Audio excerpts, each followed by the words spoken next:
Nous retournons enquêter à Zhengzhou, là où sont assemblés les iPhone 5. Selon une source interne, les stagiaires seraient ici jusqu'à 15 000, 7% des ouvriers.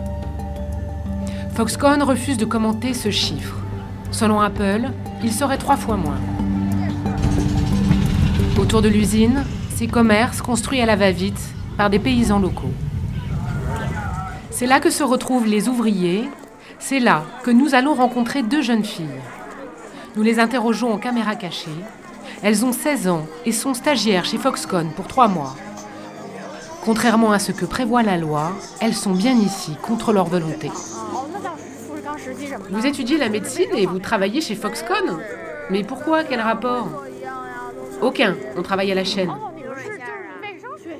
Mais ça ne devrait pas être en rapport avec vos études? En tout cas, c'est l'école qui nous a envoyés ici.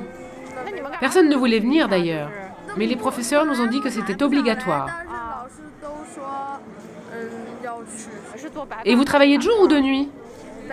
On fait les deux. Comment vous vous sentez? Pas terrible, c'est très fatigant. Qu'est-ce qui se serait passé si vous aviez refusé? Il y en a qui disent qu'ils ne nous donneraient pas notre diplôme. J'ai aussi entendu dire qu'on pourrait nous supprimer nos bourses d'études. Nos parents sont inquiets. Ils ne veulent pas qu'on soit là. Ils ont essayé de négocier avec l'école, mais ça n'a pas marché. Nos parents n'ont pas de solution, mais ils ne sont pas contents du tout.